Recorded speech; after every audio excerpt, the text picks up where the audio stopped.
विकास को कोई ना देख रहा है, केवल कमल के फूल को देख रहे हैं। अगर विकास की बात करोगे तो उनका कोई विकास ना है। सबसे बड़ा विकास कार्य राम मंदिर का निर्माण, धारा 370 और देश की रक्षा सुरक्षा। जख्म बढ़ जाते तो इलाज करने के लिए कुछ दर्द भी सहना पड़ता है। ये तो चाहे कोई भी हो, पूरे भारत में मोदी जी की लहर है और चुनाव मोदी जी के नाम पे लड़ा जा रहा है। मोदी जी की ही जीत होगी।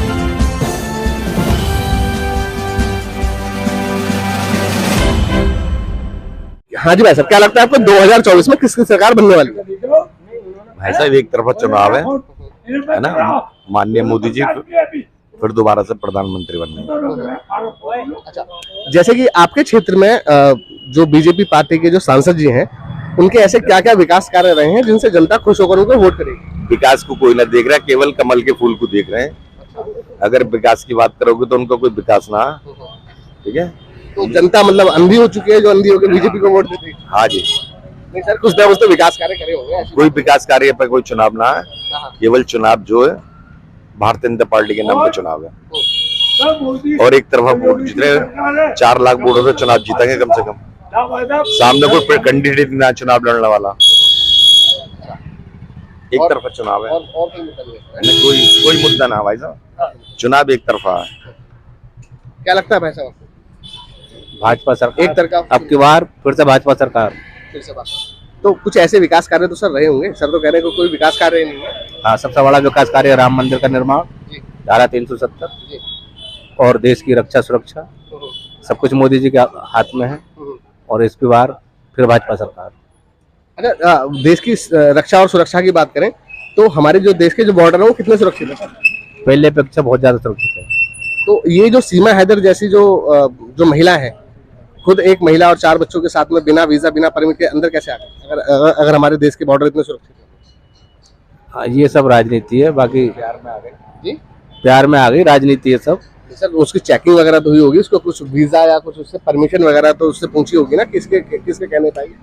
वहाँ की जो हमारी जो सेना है, जो हमारे जो बॉर्डर पे जो सुरक्षा देखते हैं, उनकी कहीं ना कहीं चूक रही होगी ना, जिससे वो अंदर आई है। नहीं, अब जहाँ चूक हुई है उसको रोकने के लिए अब सीए कानून बना दिया गया है और अब चोरी छुपे आने की जरूरत नहीं है। खुलेआम भी कोई आना चाहे तो खुलेआम भी आ सकता बिना वीजा। बिना वीजा। और भारत सरकार उनको नागरिकता देने का भी विधान सदन में पास कर दिया है। लेकिन सर वो मुस्लिम लोगों के लिए नहीं है, वो हिंदू, सिख और जो ईसाई लोग हैं सिर्फ उनके लिए है। वो मुस्लिम लोगों के लिए नहीं है। मुस्लिम लोग नहीं आ सकते और उनको नागरिकता भी नहीं मिलेगी। लेकिन धर्म परिवर्तन पर कोई रोक नहीं है। हिंदू बनकर आना चाहे कोई भी आ सकता है। तो मान के चले, आपने 370 का जिक्र किया, तो 370 हटने से कश्मीर और लद्दाख में क्या वहाँ शांति व्यवस्था है? जी, वहाँ बीजेपी को लोग तिरंगा लहराता है। वहाँ बीजेपी को लोग सपोर्ट करते हैं? जी बिल्कुल करते हैं। लेकिन सर 2014 के ही बाद से कश्मीर में आज तक चुनाव नहीं है। अब वो भी जल्दी होने वाले हैं। 10 साल हो चुके हैं सर। मतलब बीजेपी गवर्नमेंट को इतना गारंटी नहीं थी कि वहाँ की जनता हमें जिता सकती। आप 10 साल कैसे कह रहे हैं? 2014 के बाद से नहीं है। 2014 के बाद हुए हैं। भाजपा की सरकार बनी थी महबूबा मुफ्ती के साथ में। सर 2000 पहले की बात थी, वो पीडीपी के साथ में बीजेपी का जो गठबंधन हुआ तो 2014 से पहले की बात। जी। हाँ, तो जब जख्म बढ़ जाते तो इलाज करने के लिए कुछ दर्द भी सहना पड़ता है। अच्छा, धारा 370 का जो विरोध कश्मीर में मुझे नहीं लगता कि कहीं हो रहा होगा, कहीं एक का दुक्का जगह होगा। लेकिन लद्दाख में लगातार धारा 370 का विरोध हुआ है। वो लोग कह रहे हैं कि वो लोग अभी उनका 1 महीने से उनका प्रोसेस भी चल रहा है कि वो लोग धारा 370 हटाकर धारा 371 रखना चाहते हैं। कुछ जानकारी है इसके बारे में? नहीं, 71 के बारे में जानकारी नहीं है।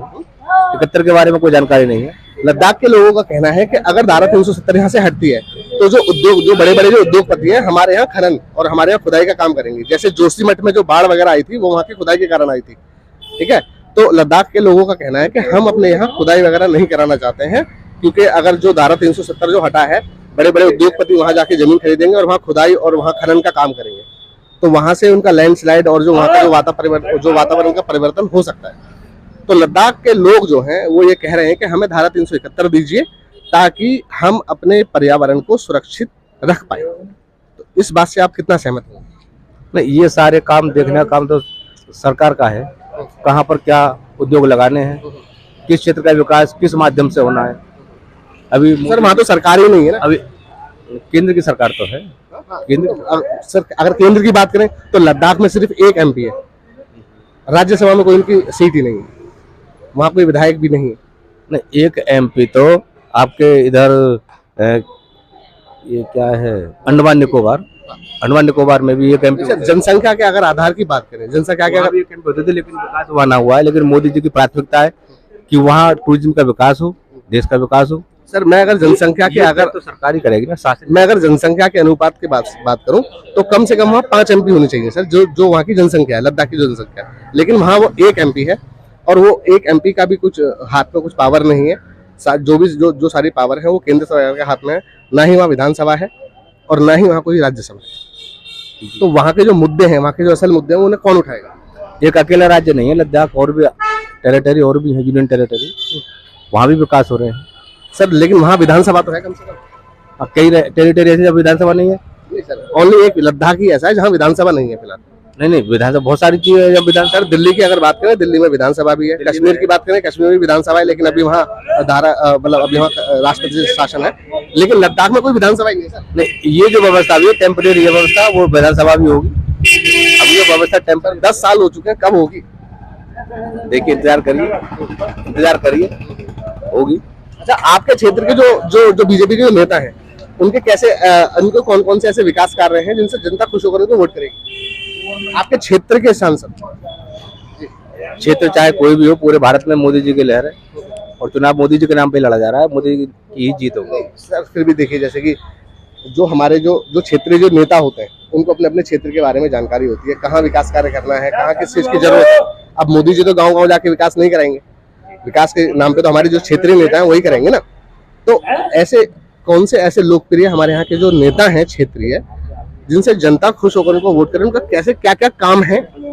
क्षेत्र, जहाँ तक क्षेत्र की बात की जाए तो हमारे क्षेत्र में हमारे सांसद जी द्वारा दिया गया जेवर एयरपोर्ट का मुख्य उदाहरण है, और औद्योगिक शहर बसाए जा रहे हैं, और नगरीय विकास भी हो रहा है। अच्छा, आप कह रहे हैं जो हमारे यहाँ जो जेवर जो एयरपोर्ट है वो सांसद जी की देन है? जी, मोदी जी का कोई श्रेय नहीं है?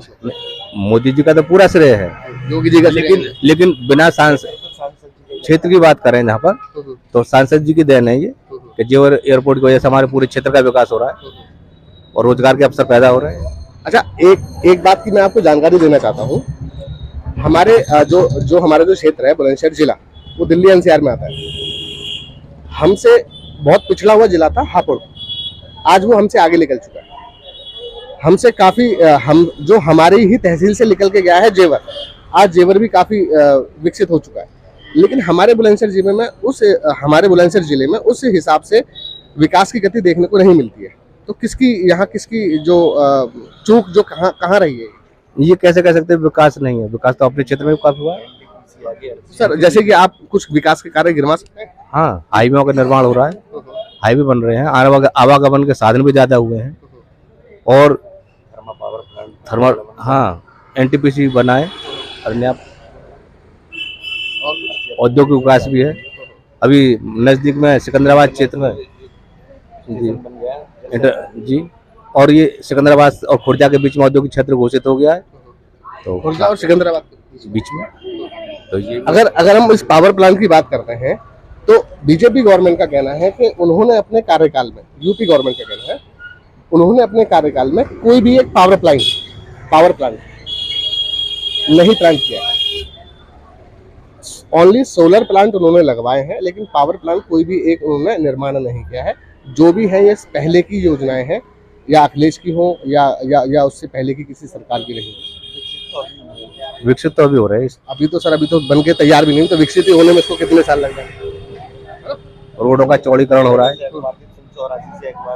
तो रोडों का अगर चौड़ीकरण की बात करें, तो आपके जो नजदीकी जो टोल है सिकंदराबाद टोल, उसमें जो महीने का जो पास है वो 6,000 रुपया है। अगर सड़क पे चलने का पैसा ही देना है तो सरकार की इसमें वाहवाही कहाँ होती है?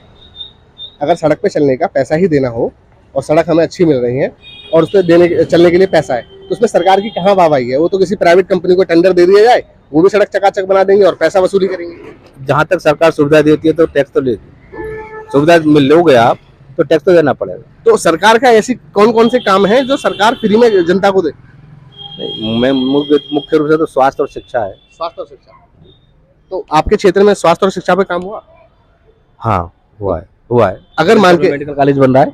अगर मान के चले आपके क्षेत्र में कोई ऐसा कोई ऐसे बीमारी का कोई बड़ा ऑपरेशन कराना पड़े तो कहाँ पॉसिबल होगा?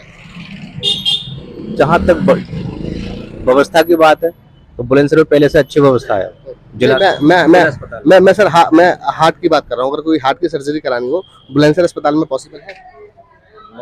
नहीं, बुलंदशहर में भी ऐसी सुविधा नहीं है, लेकिन नोएडा और दिल्ली में सुविधा है। नोएडा दिल्ली में तो वही तो सर मैं कह रहा हूँ कि हमारा जो बुलंदशहर क्षेत्र है और जितने भी जो हमारे यहाँ के से जो बाद में जो वो जो एनसीआर में आए हैं, जो हमसे पिछड़े हुए जिले थे, वो हमसे आगे निकल चुके हैं विकास के नाम पर, और हमारा बुलंदशहर काफी पिछड़ गया है।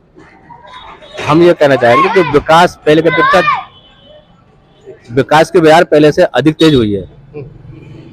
जो विकास की बयार चल रही थी, ये तो सन 47 से विकास हो रहा है। हर सरकार जो भी आई है कुछ ना कुछ विकास किया है, लेकिन वो बयार जो विकास की वो 14 के बाद तेज हुई है।